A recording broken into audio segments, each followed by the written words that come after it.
Yes, hello everyone. Welcome back to another video here on Clare with me, Séamus Brady Ger host. It's another weekend review show. For this one, I am joined by Ger Gregan. Ger, how are you keeping? Not the busiest hurling weekend of action, but we certainly had a lot from the other codes and a lot to jump into. Yeah, and I suppose one of the things we'll get on to later that probably prompted the most discussion wasn't even what happened during the game, but what happened just beforehand. Yeah. Certainly a bit of excitement in one of the provincial finals. Good bit of drama in the ladies' football. Games didn't exactly go uh, to script, although the ending was what I expected, but script was a bit different. And bit of excitement in the hurling. Yeah, no, certainly we are. We're gonna start off with the provincial football finals. So if you're new to the show, guys, the ticket down the bottom there will tell you how we run things on the channel here. So runs across the bottom there. Get involved in the discussion. Let us know your thoughts on the weekend's action. What was your personal highlights? I do apologize that I didn't do it on Sunday, but I was working at the Gaelic down in the University of Limerick. Gorgeous concert hall down there that they have. I was working there last night, so therefore the show had to be postponed to today. But we're going to start off with the provincial football finals. Then we're going to touch on the LGFA action which took place. We're also going to touch on the hurling, the game between Waterford and Limerick, and then we're going to go to the Camogie action as well, which includes the Leinster Senior Camogie Championship semi-finals. On top of that, we are going to discuss the Camogie Skorts debacle. I've released a TikTok on it. I don't know if you've seen it. My stance on it is fairly clear. I stand 100% with the players. You should let the players decide what they want to wear. Shorts or skirts, as simple as that, in my opinion. Like when 83% of them are saying they want the right to choose, how is the 17%? Yeah, we'll get into that later on.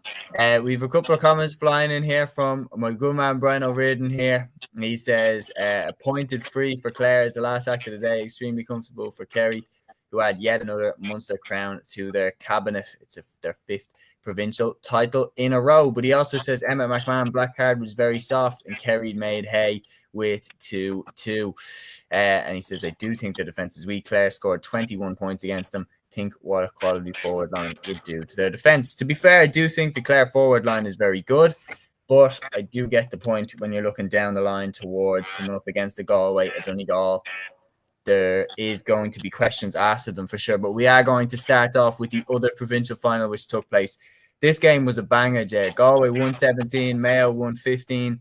Super game of Gaelic football, real championship feel to this one, especially going down the home stretch. Galway with superb defending, Conor Gormley-esque block, and then they turn Mayo over, run down the field, get the insurance point, if you like.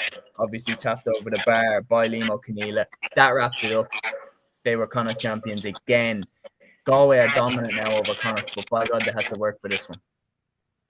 Yes, and it was interesting because the second half, well, certainly the start of it, we've seen Mayo do it a couple of times where they go in half time, look like they're beaten, and then the second half they can dominate. Looked like it at the start, but Mayo just could not get in front. And Galway, they had most of the answers. 95% of the credit for Galway for being able to respond with a score when needed. But you also have to say you'd be frustrated. And if you saw the post-match interviews with Kevin McStay, I think up to a certain point, he's been reasonably happy to take the mindset, well, the game was there for us, there's potential, but it's just happening too often where when the game is there for them, they're not taking the chances. And okay, Galway, and 95% of credit does go to them for being able to respond, but there were times when Mayo could have drawn level, even gone ahead, and just somehow they would just make the mistake. Even towards the end, Aidan O'Shea had a free in. He sends it wide. I think that was with 4 or 5 minutes to go. It was just mistakes there. From the way Galway played, though, there is part of me that wonders There is part of me that wonders, even if Mayo had gone ahead, would Galway have been able to go up another level and always had the answers? But definitely, Mayo management, players, supporters, this one's going to be frustrating because this is Galway without Shane Walsh, without Comer. They were there for the taking, and Mayo, what's it, 5 years? 2021 was their last provincial. They used to dominate Connacht. Yeah. No, I think what's happened is, if I'm being brutally honest, Mayo have got worse, Galway have got better. Mayo were better in 2020. They were better in 2021. I stand by that. That was coming off the tail end of that superb team that they had in the 2010s. They still had generational players like Lee Keegan, Cillian O'Connor at their peak. They don't have them anymore. They have a very, very good team, but they're not as good as they used to be. And Galway have got significantly better. I don't even think Galway have just got a little bit better, significantly better. They've gone from being a team in 2019 that was okay under Kevin Walsh, but very defensive. And they've transformed under Joyce into one of the best teams in the country consistently for the last 4 years. And make no mistake about it, Galway were favourites in this game. But the fact that Walsh was missing, the fact that Comer was missing, I was like, you couldn't take two more important players away from them. But my God, the performance of Paul Conroy around the middle, 7 points. McDade as well. Killian McDade was extraordinary. 3 points from outside the 40-metre arc for Conroy. Rolls Royce of a footballer, and pair that with Killian McDade. Throw in players like Keane Darcy, Sean Kelly, John Maher that Galway have around the middle. Around the middle, I think we should probably start saying that Galway are the most stacked around the middle of any team in the country. And that's more important under the new rules because given the 3 up, 3 down, given the 2 pointers, that's where you can really anchor the game, really control it, is the middle. Whereas you go back a year ago, I mean, positions meant nothing. Whereas now it really is about controlling from the centre. In terms of the kickouts, if you've got a good player for high fielding, because most of the time you should go long. That's a normal mistake actually Mayo made, was the short kickout that, what was Colin Reid thinking going short at that time, beam it long and end up in a free in black card. That's why I'm saying that 5% of this did come down to Mayo mistakes as well. And now I do have to emphasise 5% because there's my gut instinct still thinks maybe Galway would have just found a way even if Mayo hadn't been making those mistakes. I'm not sure Galway were 100%. Yes, my gut says they would have had the answers, but still, when it was there for the taking. But back to the more important point, Galway. To be honest, Galway have a fierce command in almost every line at the moment, I'd say. But the middle of the field would be where they're strongest. No, they're super strong around that midfield, and especially in the first half. I was thinking, especially at halftime, I was thinking this is going to end up a cricket score here. You see it go in at halftime. Finnerty slots over the last 3 of the half, 111 to 1-3 at halftime, even though Mayo had got that unbelievable goal early on from Darren McHale.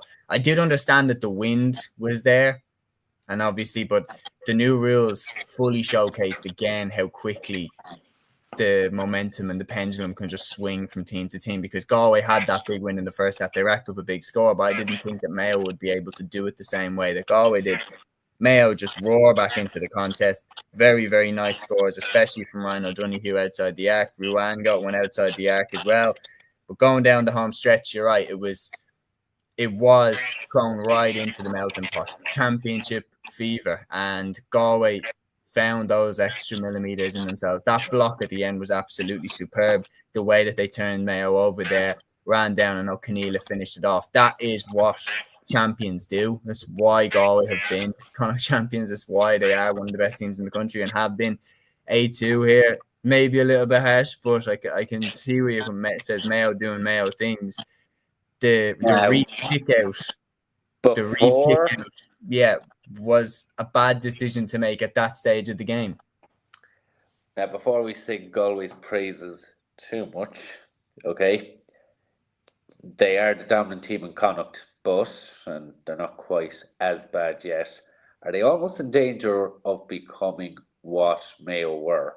The dominant team in Connacht, who on the day of the All-Ireland final don't play like they have been up to that point, because last year's final, the Galway team, Last year's final. the way they performed in last year's final, it was nothing like they'd been doing up until that point.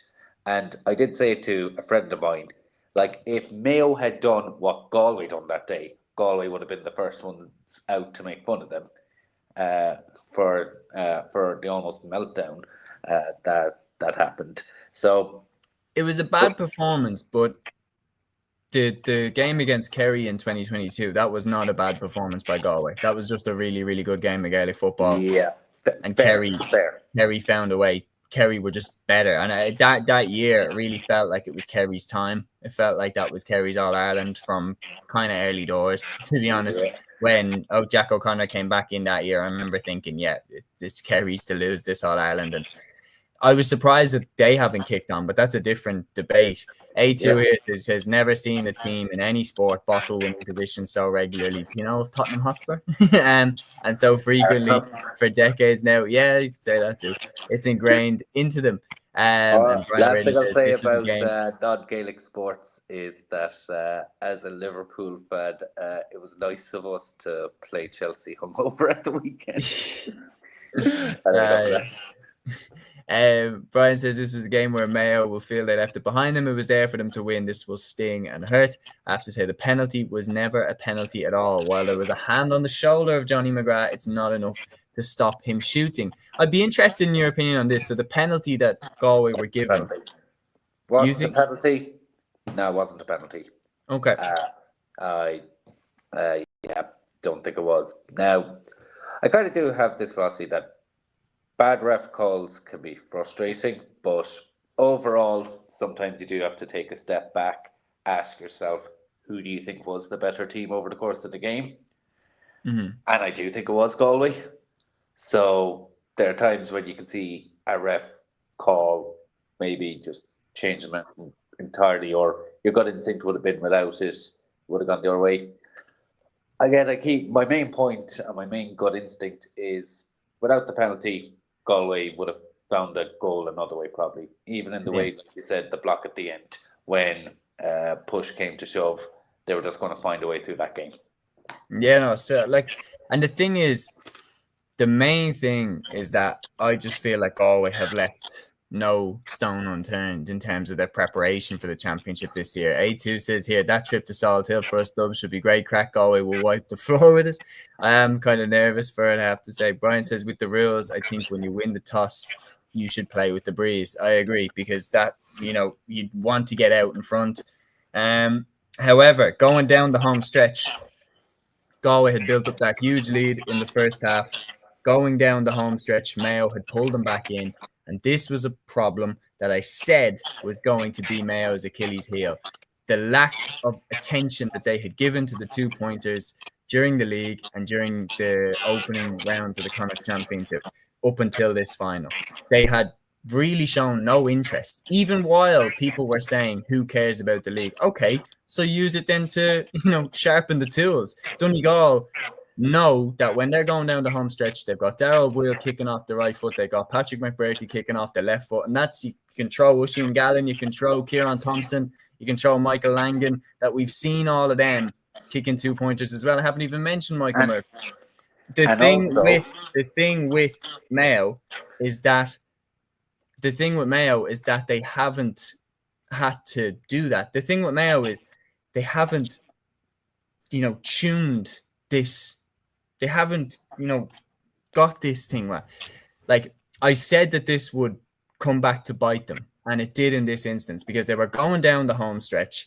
They were throwing it around, looking for somebody to take the shot, and they don't have the same, we know who we're going to get the ball to and who's going to nail this, because we've seen him do it time and time again. They threw it to Rowan, who had kicked one earlier in the game, to be fair to him, but he hadn't done it at the death like other teams have done throughout the league campaign and the early stages of the championship. It was a shot in the dark rather than a very, very calculated, what is our best chance of getting a 2-pointer here?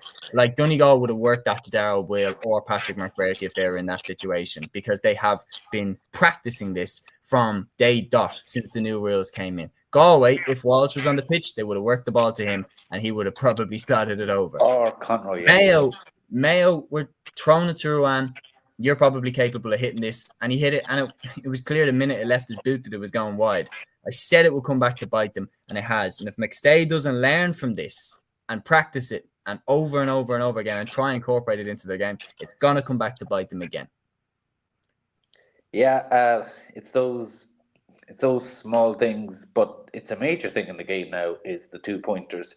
Bearing in mind that Meath's victory over Dublin, the foundation of that was Robbie Brennan trained Meath to go for 2-pointers. Mm-hmm. It's how they came back against Offaly. Was it Offaly? It was Offaly. They were 10 points down against half-time. So Meath, a Division 2 team, have actually incorporated 2-pointers into their game. Cork did as well. They used it to actually great effect throughout the league. Mayo, that's the thing. When it was at the death, you weren't really thinking of anyone, oh, this is the person who Galway can't let get the ball now. I think it was more that you were more thinking, can Mayo even get a shot off before Galway turned them over? There wasn't anyone who I was thinking, oh, if they get it to this person, it'll go over. Yeah, no, and that's the difference. Is you look at it just across the championship this season, Meath, when they beat Dublin, like the 2-pointers were such a crucial aspect of Meath's win over Dublin. Like we've seen so many examples of that throughout the championship. So I just don't understand why Mayo have been so happy to just ignore them and put them to the side and be like, yeah, we don't need to play with these. Like I was watching them in the league final against Kerry and they were just running the ball. Like they were still hand passing off the shoulder and everything like that and playing the same way that they did, 10 years ago. And I'm like, lads, you have to embrace these new rules because other teams are, and they are going to use them to hurt you. Paul Conroy kicked more 2-pointers than Mayo did. Like they have really, really been bitten by this now. And if they don't change, guarantee they're going to get bitten by it again. But it's not even that they haven't embraced scoring them. I don't feel they've actually tweaked their defensive style to defend against them either.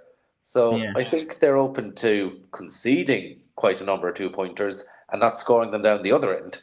So Barry McNulty as well, Leitrim made hay with the 2-pointers. Like he really, really made them pay. So there's been the warning shots there for them. And Galway in the first half made them pay, put the gap between the teams, which Mayo then had to fight back from. They did. But for me, if I were a Mayo fan, I would be thinking McStay needs to add the 2-pointers to our game. The way that Donegal have them, the way that Meath have them, we need to make sure that we know who the best people are to take those shots on at the death when we need them, rather than just throwing it out to Ruan, who is a brilliant footballer and did kick 1 2-pointer and has shown an ability to kick from distance, but hasn't done it in a championship game at the death because Mayo haven't done it really at all.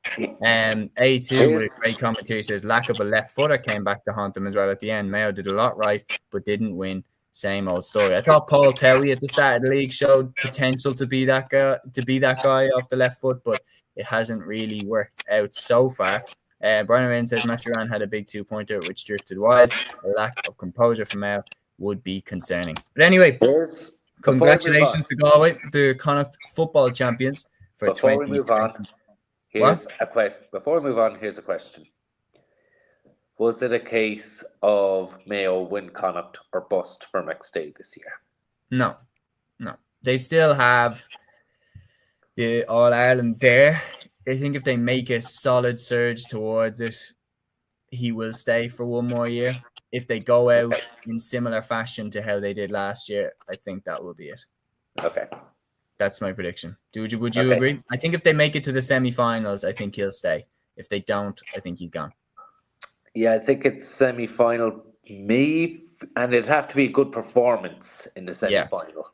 So what they need is a convincing semi-final performance for him to stay on, is Yeah, what I no, I think. do agree. But then again, one thing that is scary is they have to accept that talent. I just think talent wise, this squad is not as talented as the team that they had and the squad that they had 5 years ago, 7 years ago. It's Well, not that level. Dublin's is not that level either. Before people start going at me and say Dublin's is not either, and we're gonna have to, actually, go quick back to the drawing question: board and Could I play for that. expect? Could I expect you, given your new surroundings, to be wearing a half and half jersey in Salt Hill in 2 weeks' time? Absolutely not. Absolutely not. I'm an So insider. you'd be wearing a Galway I'm one. an inside man here for the Dubs over here, Jay. But yeah, congratulations to Galway, Connacht football champions for 2025. Moving down south, then Kerry Uh, won this Munster final. Yeah, just not a great one from a Clare fan's perspective. Look, Kerry did the damage in the first half, and from that point on, it was fair. It was always going to be hard to make a game out of it. But 21 points is still a respectable scoreline to put up, and an 11-point defeat, given how bleak it looked at stages in the first half. Like I Kerry mean, were just stronger on the day. do I go for the really cringe-worthy line here and say, sure, if you take away the 4 goals, we would have won by a point? Maybe, yeah. Just those 4 goals. Okay, I don't know what it is about Clare against Kerry and Killarney, because one of the things that has been remarkable about Clare, when Collins took over, Mark Fitzgerald was able to continue it to a certain degree last year, was even against strong teams, they're able to put in a performance. Kerry and Ennis, they're able to put in a performance. Whereas just the Kerry jersey anywhere else outside of Ennis is the one thing where Clare consistently haven't been able to put in a performance. 2016 quarter final in Croke Park, we allowed them to run all over us. Gaelic grounds 2 years ago, Munster final, allowed them to run over us. And I just don't get it. Even when we played Dublin in Division 2 league game a few years ago, we put in one hell of a Yeah. performance that evening. The Dubs were actually relieved to get a 1 point victory that time. And, I've seen us. I've seen us do it against Roscommon teams like that. Yeah, it just I don't know what it is. It's also and there is an element of fear. For example, at the start of the game, Mark McInerney, sorry, has a shot for a 2-pointer to tie the game up. I mean, this is a dead ball. Normally he'd put them over in his sleep. I've seen him do it at club level. He did it throughout the league. He did it against Tipperary, and it goes wide. Keelan Sexton has a penalty. He buried them normally in his sleep, and it just goes over the crossbar. So there's just a mentality thing, where they almost have a fear and allow Kerry get a hold on them. Um, I'm not going to say that the result would have been different. The black card decision was a bit frustrating. Yeah, especially because Kerry made hay in that period. Kerry I mean, that absolutely was their made you most suffer dominant. there. It was their most dominant period. We'd managed to get 3 points in a row just before it. We were running away with possession. Maybe there was a chance we could have been a bit more competitive if not for it. But I mean, it was just we were down Emmett McMahon, one of our best players, even from the resultant free. Uh, I think it went from 7 to 9 points, and you get 2 goals during that period to put the game to bed. So, not that I think the result would have been different. Maybe it would have been a bit more competitive. I think Clare have a chance of getting out of their group. Okay. I do think, wouldn't expect us to get anything against Monaghan. I think we could, in Ennis, against Down, possibly win that game. And Then I think it's the Leinster runners-up. No, Leinster champions. So we've had good results against Meath, Louth in the past. They're stronger now. We're Yeah. probably weaker, but they have a chance of getting out of the group, so they could dust themselves down. Yeah, no, I wouldn't rule you out, especially games against the likes of Down and teams that have been kind of around your standard over the last few years. But against Kerry, look, a lot of people like to criticize Kerry. A lot of people hold them, but at the same time, we're holding them to the standard of a team that are expected to win Sam Maguire more or less every year. So you're looking to see what out of the potential things that could knock them off of actually getting to that level. I don't think that their defense is as strong as Donegal's. I don't think it's as strong as Galway's. And I think that could be a potential area to get at them. I think, on the other hand, though, that their forward line is quite possibly the best in the country still. Like David Clifford, 2'5", sharp as hell. Shawnee O'Shea is growing back into the player that we've seen over the last 2 years. Paul Gainey's still sharp. Michal Burns looks like a man possessed now since he's returned to this Kerry team. Tony Brosnan always has a good game in him. Dylan Gainey's a solid player as well. And then just the talent that they have. Joe O'Connor bombing forward from midfield. Rory Murphy, very, very talented young player. Like, they are strong in that area. And just in this game, especially when they got the momentum, it was always going to be too much for Clare to handle. But Clare did bloody their nose with the 21 points. And that definitely is, going to cause Kerry some consternation going forward. But all in all, Kerry were definitely the best team in Munster this season. Big shout to Cork for pushing them the way they did in that semi-final. But I got two things. One, yesterday was probably a bit lose-lose for Kerry. No matter what happened, it was probably never going to be enough. Second, it might sound crazy because we did get a hammering yesterday and Cork pushed Kerry, but I remember watching that Cork-Kerry semi-final thinking, I hope Cork win, because I think we might beat them if we play them in the final.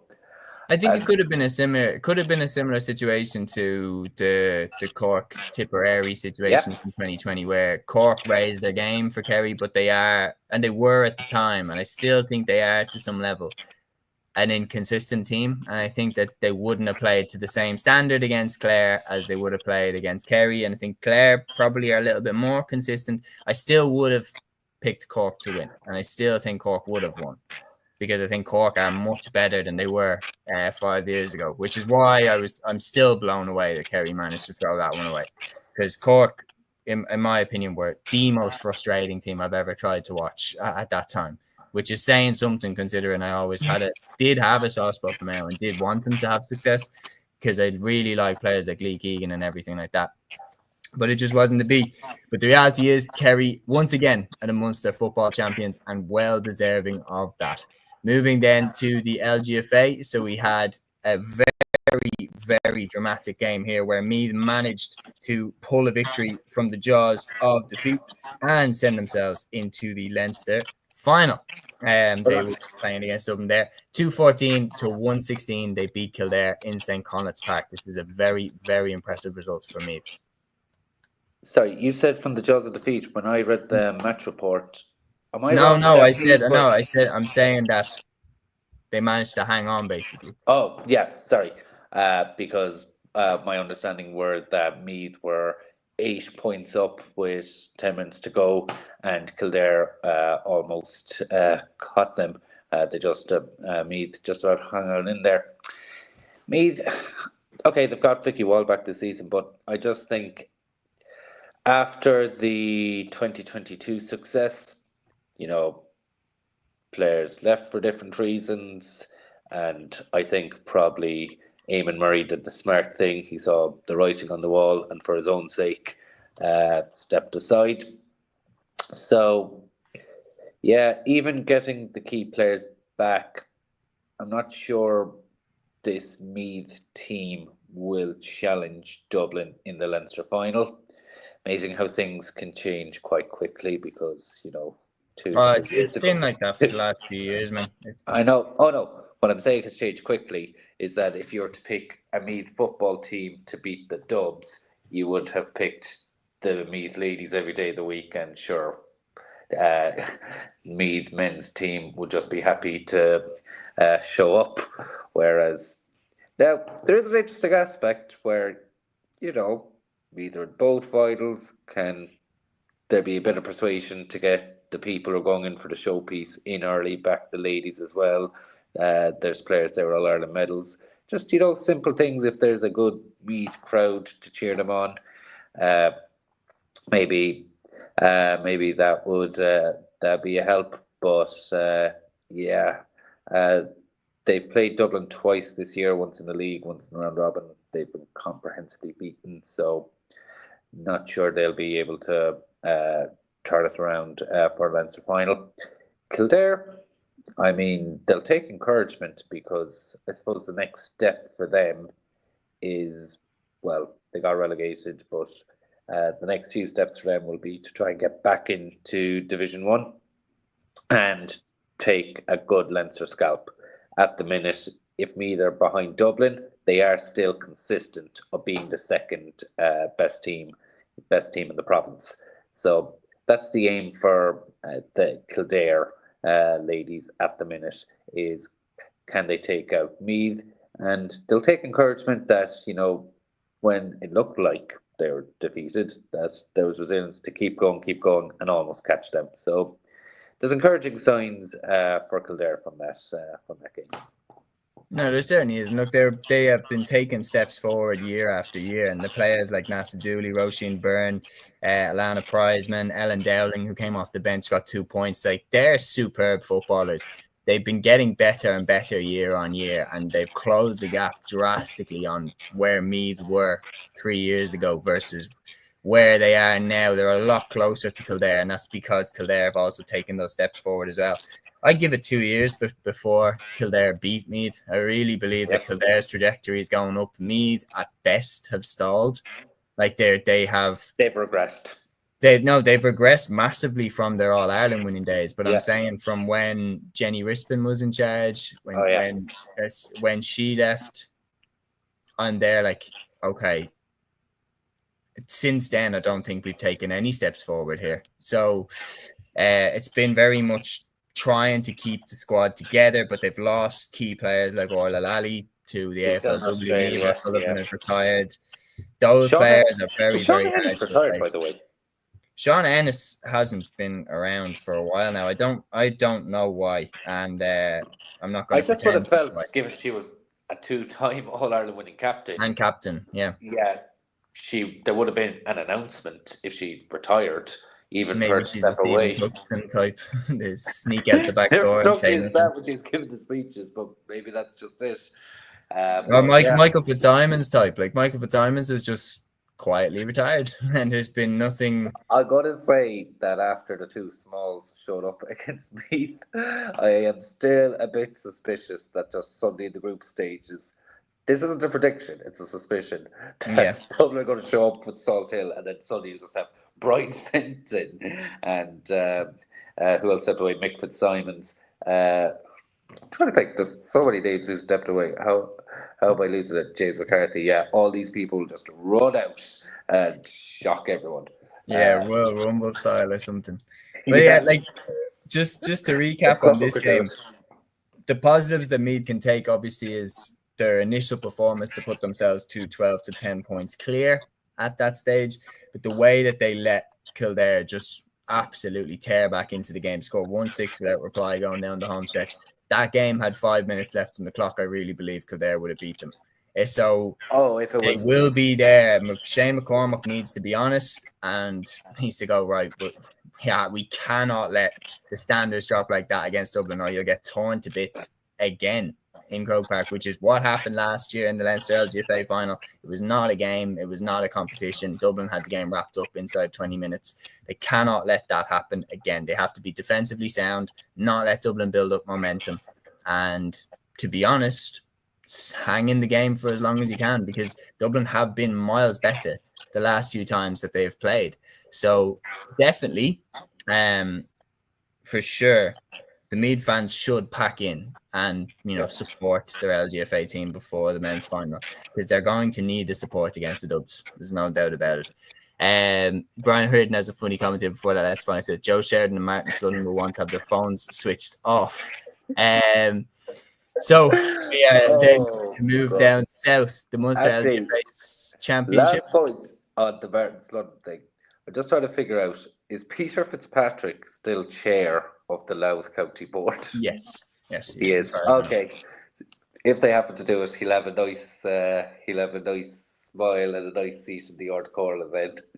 Well, John McMahon sent me an AI image. Well, he threw an AI image into the group chat. Sorry, I should say, of Joe Sheridan having a shot with Martin Sludden. It was like an AI generated picture, but my God, it was funny.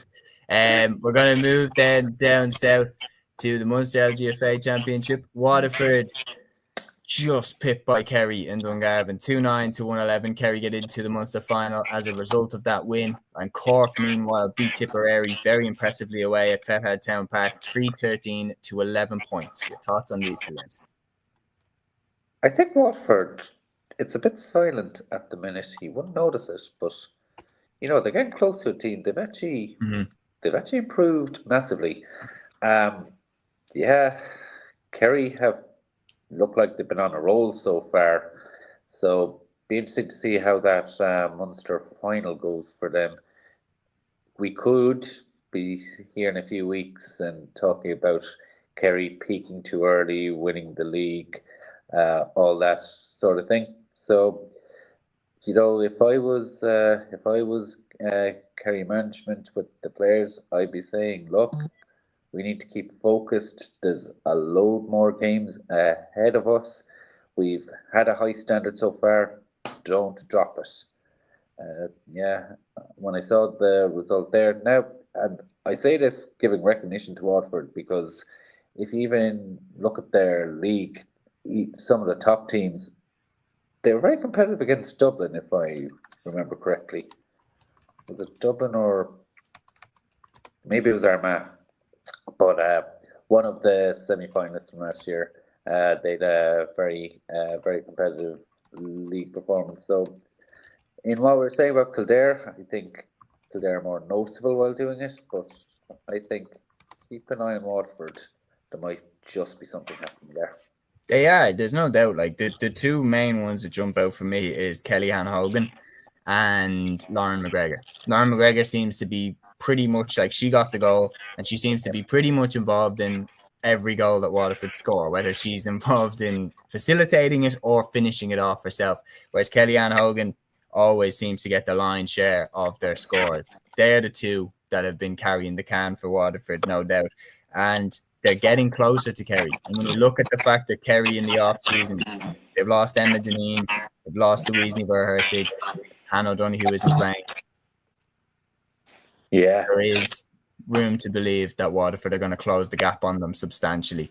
We're going to move over then to Connacht, and we're going to discuss Leitrim against Galway. This first time in a long time anyway that Galway have played Leitrim in the senior grade of the LGFA. So a very historic game, but not a very competitive game. Galway absolutely dominating this off the back of winning the Division 2 title as well. They are moving in the right direction in the LGFA, no doubt. Yeah, like Galway from Division 2 made an All-Ireland final last year. Granted, there was a bit of a gap between themselves and Kerry, but Kerry were far more experienced with the big day and would have seen where Galway have come from and been like, look, it's now or never. Louise Niebuhr-Hertig probably knew it was literally then or never. So, Galway making the steps up.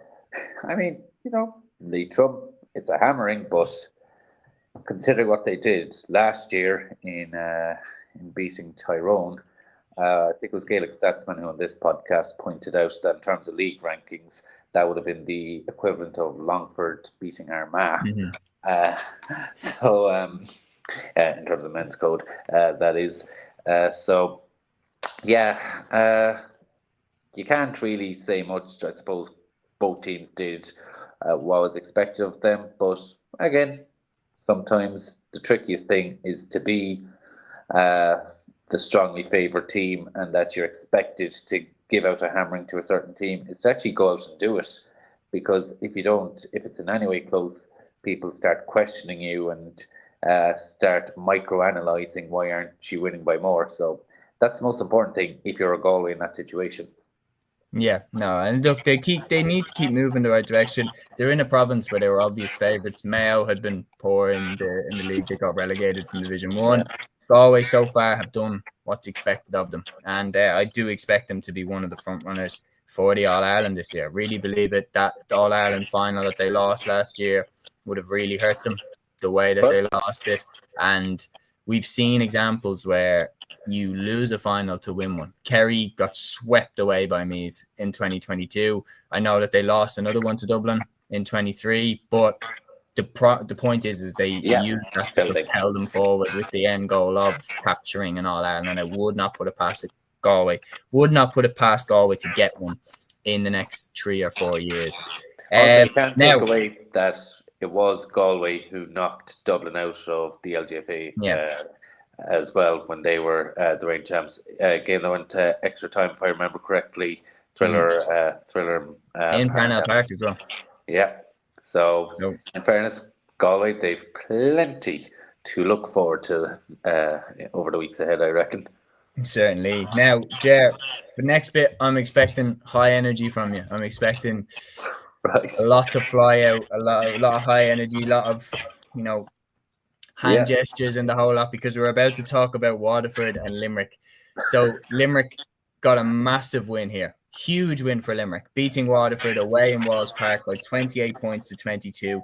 Given how tight this Munster Championship has been, given Waterford's victory over Clare, given the fact that Limerick didn't beat Tip, it's massively important that Limerick leave Walsh Park with the win and with the 2 points. Yeah, Waterford will look back on a few key moments in that game with regret. Now, Limerick did almost everything right. Waterford did a lot wrong. There was silly turnovers from Waterford where at times they were literally hand passing the ball directly to Limerick players at key moments. Half time looked like Limerick were in a comfortable position. Waterford started out quite well. There were times where they got back into the game, but they just couldn't push on enough. But this is one where Limerick will be glad because they've gotten a bit of the aura back around them. I think after the Tipperary game, that dented the aura, the fear that surrounded them. Even in the pre-match build-up, a lot of the talk has been on Cork so far. They've had, which suits Limerick down to the ground. Like it suited Clare down to the ground half the time. Clare, yeah, exactly. Suited Clare down to the ground to have everybody talk about Cork as if they're going to win. I know. Sure. Someone said that in their own heads they've had 2 hands on the Lee McCarthy Cup since half-time in Ennis. But no, but in fairness, this makes things interesting because if you're a Cork supporter, they're confident, they've good reason to be, but I'd say seeing the way Limerick played, that's their next game, and if they don't win that, they have a Waterford team who did beat Clare, something Cork haven't managed to do in Championship in quite a while. Coming up against them. So it seems every week we're talking about things being blown wide open. Key things though, Mikey Kiley, I think, definitely starts the next day for Waterford. I think they need that tall, strong figure. So that'll be something Peter Queally will be looking. Surprised Austin Gleeson wasn't brought in a bit earlier. I mean, when the game looks to be slipping away from you, you probably should just throw the kitchen sink at it. So yeah, I would have brought on Austin Gleeson a bit earlier. We probably will see a bit more of him. I believe it's Tipperary. Waterford they need him now. They do. That loss though, it'll remind Waterford what happened to them last year. They had a great win in Walsh Park against Cork. Looked like, could this be the year to get out of the round robin? This year they beat the All-Ireland champions to start off with, and there's a positive feeling around Waterford, whereas now, they lose their next game, then it could be just another case of just not being able to crack down a round robin. Limerick, random statistic is it's the one team Waterford haven't managed to beat in the round robin so far. Wow. So Yeah, I did they not know finally that. put Clare right this year. They hadn't beaten Clare in the round robin up until this year. But Limerick, it's just that one conundrum that Waterford haven't been able to solve in the round robin.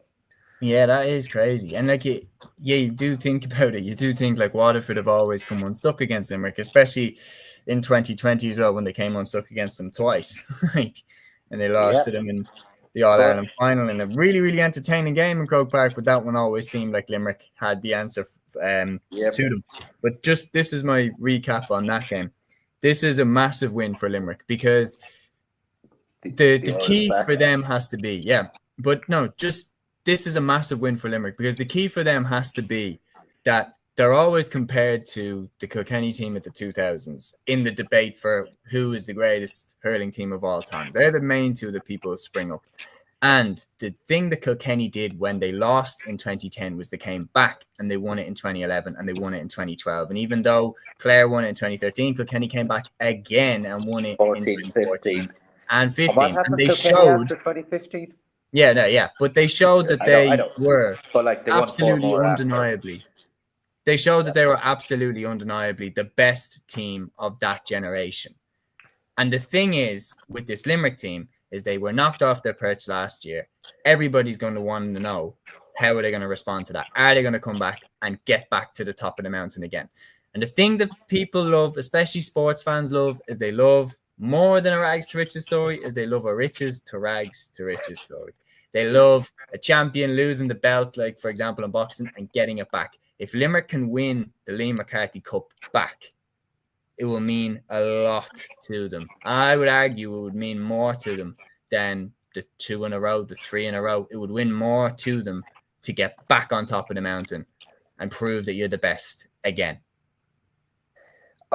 Undoubtedly, I suppose this is the real important years for Limerick will be this year and next. Now, yeah, because you could fall away. This is like Cork are getting better, Tip are getting better. Like the standard of and like all of those lads coming through from those teams, they are going Waterford to are actually in the Munster minor final, so there could be another generation coming there. But that's it. Like the sweeping tide is coming. Like these players are coming through. Tip is the one that I'm looking at the most intrigued because I think they could, if they get it right, they could have a hell of a team. If they could mess it up, but if they get it right, they could have a hell of a team there. It's just about making sure they have the right people involved. But just in the second half of this game, like this is a massive win for Limerick. Because in the second half, especially, anything that Waterford threw at them, it felt like Limerick had an answer for it. Hegarty's point was my personal favourite, absolutely superb score. And the team that they're always getting compared to is the Kilkenny team. And what did that Kilkenny team do during the 2000s when they lost it in 2010? They came back, won it in 2011, won it in 2012, 2014, and 2015. They left no doubts that they were the best team that generation of that era. For Limerick to knock that Kilkenny team off as being considered the greatest team of all time, they have to come back and do it again. And I think if they can do it, I think it will win more. It will mean more to them than arguably most of the All-Irelands that they have. Because me personally, as a Dublin fan, I experienced it, that 2023 All-Ireland. That meant more to me than the 2018 All-Ireland, than the 2020 All-Ireland, especially where we did 6 in a row, because that one was easy. We came back and we won against a Kerry team that was hotly fancied to do back-to-back and to beat us and, hand over the baton. There's a new team on the block. There's a new sheriff in town. And by getting the band back together, we showed undoubtedly that the Dublin team was the best team of that generation, of that era. Limerick have the opportunity this year to do the same in hurling. And a win like this goes a long, long way to achieving that because they need to get out of Munster first. And you could argue that's the most difficult task of the lot. So last thing, we have... The one thing I will say is a lot of the talk last year was that if Limerick were to do the 5 in a row, the one place they'd be caught would be Munster. if they got out of Munster, they were going to do the 5 in a row. So it's funny how these things can twist and turn. But yeah, I would say getting out.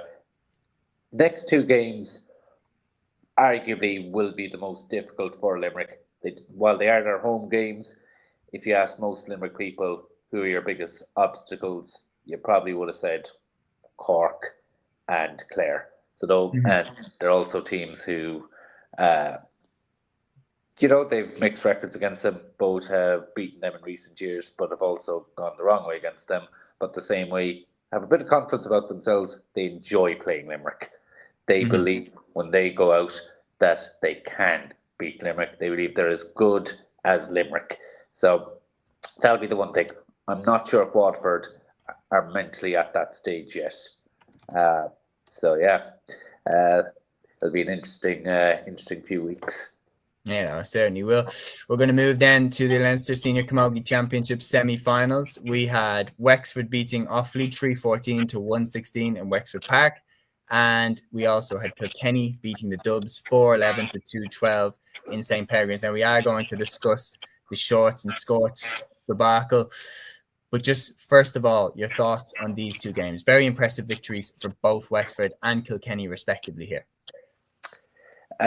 Suppose there's a bit of revenge on Kilkenny's mind when Dublin pulled off quite an upset last year. Didn't see it coming before the Clare Kilkenny semi-final in Croker. Dublin managed to turn Kilkenny over. So I'd say there was a bit of that going to the Kilkenny players' mind. Kilkenny have lost a lot of talent this year, especially. So it's the 2 heavy hitters in their forward line over the last few years were always, for me, Miriam Walsh and Denise Gall, and both of them are gone. So it's a very new Kilkenny team. Grace Walsh as well would have been always the rock at the heart of their defence. She's gone now. It's a very, very different Kilkenny team. In this game, though, new stars, Laura Murphy centre forward with 5 points, Aoife Prendergast with 2-1, Steffi Fitzgerald with 1-1, and the other goal came from Caoimhe Kerr Murta.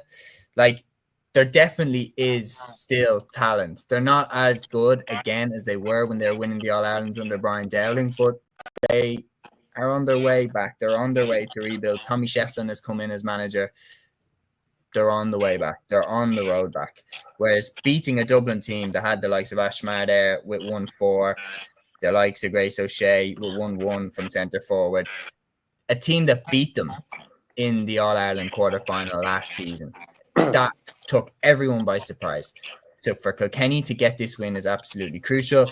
In the other game, Wexford, big win for them. Sarah O'Connor hitting 1-2, Joanne Dillon hitting 1-2. They definitely superb victory there. I still do fancy Kilkenny to take the final. I can't lie. I don't see anything other than Kilkenny winning the final. Wexford are a very goal-hungry team. There's no doubt about it. Scoring the 3 goals, I'm not surprised that they've got the win as a result of doing that. For Offaly, you have to give a massive shout to Grace Teehan. 111 from her. Absolutely outstanding individual display, but unfortunately not enough to get her team over the line. And now we will switch to the Shorts and Skorts debacle, as I've been constantly referring to it as. Me personally, I've made my TikTok about it. If you haven't seen it yet and you're watching this, go have a look at the Enclave Instagram page or TikTok page. They're my full beliefs. Stand by every single word I said in those. I don't understand how on earth we have a Camogie Association that are literally telling the players what they can and cannot wear on the field when it's something as simple as wearing shorts or wearing skirts, especially when the players wear shorts in training, wear shorts when they play Gaelic football, want to wear shorts as well. And it's a tiny, tiny little detail that I mean would make zero difference to the game. And I genuinely mean it would probably make the game better, because if the players feel more comfortable playing, they will probably play better. It doesn't take a genius to realize that. 83% of the girls want the freedom to choose. 70% of the players have said that the Skorts are uncomfortable. It's a no-brainer. You let the players decide what they want to wear. Laois became the latest team. I seen it on Hurling Banter there, and Hurling Banter posted a fair play to them. They posted it that the Laois team big respect, became the latest team to come out in the shorts. But once again, they were instructed to go back into the changing room and get changed into the Skorts. One thing that I am looking, and I understand that I might be wrong about this, but the message I'd be saying to the players is, like, call them on their bluff. Go on, abandon the game. Do it. Because the referees are saying, I'm going to abandon this game. All right. If you abandon the game, then it will be everywhere and everyone will be talking about it again. So in my opinion, the players need to remember who actually holds the power here. Without the referee, yeah, you've no game. Without the players, you sure as shit have no game. So stand strong together, and this will be pushed through. Because the one thing is it's been swept under the carpet year after year after year after year. But over the last 2 days, Matthew, who has a massive platform, he posted it. A Gaelic Statsman, big shout out to him. Literally everyone I know has talked about it. Her Sport have posted about it. Off the Ball have posted about it. Balls.ie posted about it. Hurling Banter has posted it. Like, it's been discussed a lot and it's gaining momentum. So now I'm like, put the pressure up on them and you will be able to push this through. Strike while the iron's hot. Keep the protest going. Keep wearing shorts. And if a referee says to you, we're going to abandon the game, call him on it. See if he does. And if he does, well, it's going to be talked about a lot again. And the heat will only get higher and higher and higher until they call it. Because the fact that they can say, we voted on it, the players didn't really have that much of a say, and we're not voting on it again until 2027 is ridiculous. The players, in my opinion, should just be the ones that are listened to. I don't think it's a revolutionary thing to say. Yeah, I mean, first of all, this isn't a major thing in terms of the actual gameplay. It's just a player, simple request. Yeah. As to calling the referee's bluff, we've seen it before. If you put the pressure on a game turning into a walkover or being abandoned, we've seen it with Newbridge or Nowhere. Corrigan Park or Nowhere. With Corrigan Park. We saw it when, okay, I know the circumstances are different, but when Tyrone said, look, our team aren't well enough to play, and we won't be able to play the refixed date, that there was a bit of, okay, we don't want anyone going through by default, and, a postponement was granted. There are probably even numerous other examples that you could think of that, no one wants to see a team get a walkover, bar Leitrim earlier this season for whatever reason. I know, that was just weird. But overall, the authorities don't want to see it. So absolutely, I would be calling the officials' bluff and saying, right, call the game off. You would wonder, though, in the sense of, because I do wonder, like, what is the power that they have that they can say, I'm gonna abandon the game, and the players, all 60 of them, go back to the dressing room and get changed into the Skorts? I'm like, if all 60 of you go, we're not doing it, and the referee abandons the game, then what if the counties wheeled out a referee who was standing with them and go, right, grand, she can ref it, or he can ref it, and we'll play the game anyway? Like, even what I'd be wondering, though, because the referees were so kind of forthright on this, because in the men's Gaelic football game, to what level are gum shields being enforced? Yeah, that's true.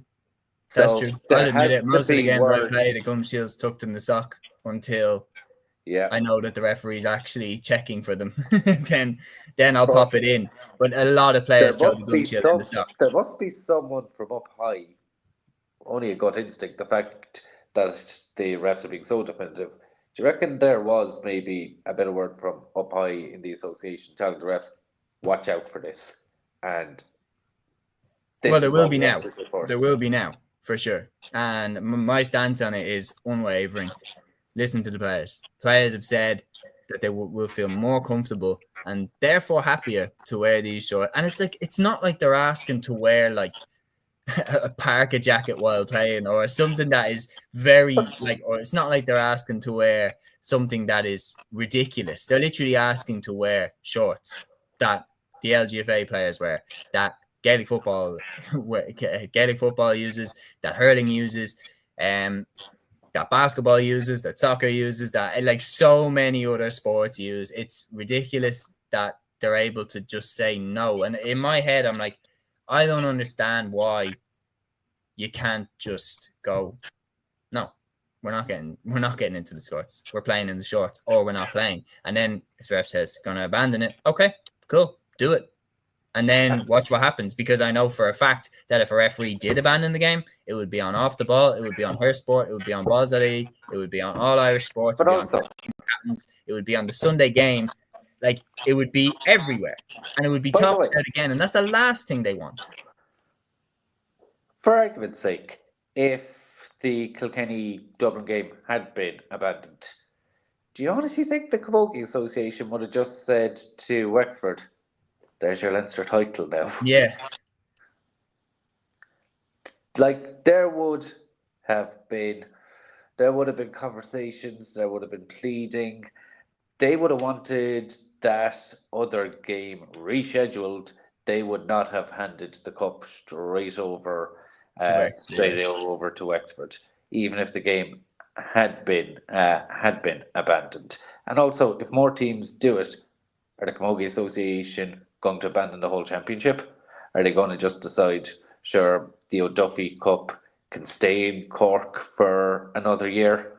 We're just going to take our sport off the window. It won't exist for the rest of the summer, especially since the issue is so trivial. Yeah, I agree. Well, definitely there will be more to come from this. We're going to continue covering it, but big thank you to Ger for jumping on for another episode. Thank you especially to Brian O'Riordan, to A2 for dropping in those comments during the show, helped to make the episode what it was. Really enjoyed that one. I know this is the preview show, but that'll be here for the preview show. Clare tip in Ennis. Would you make a prediction now or wait till later in the week? I'm saying Clare. Clare usually come out swinging when their back's against the wall. By the way, without a cup being awarded, in a non-cup final, I've never looked at a game where so much is at stake in terms of different people's careers. I really think there's managers on the line come Saturday. Possibly a few players who will make big decisions on their futures if they're the wrong side of the game this Saturday. So I'd expect a lot of passion on Saturday. Probably a few cards here and there. Oh, there will be, for sure. Anyway, that's the episode done. We'll be back next Sunday. And I mean it. We will be back Sunday at 8 p.m. We will see you all then. Until then, take care. Bye.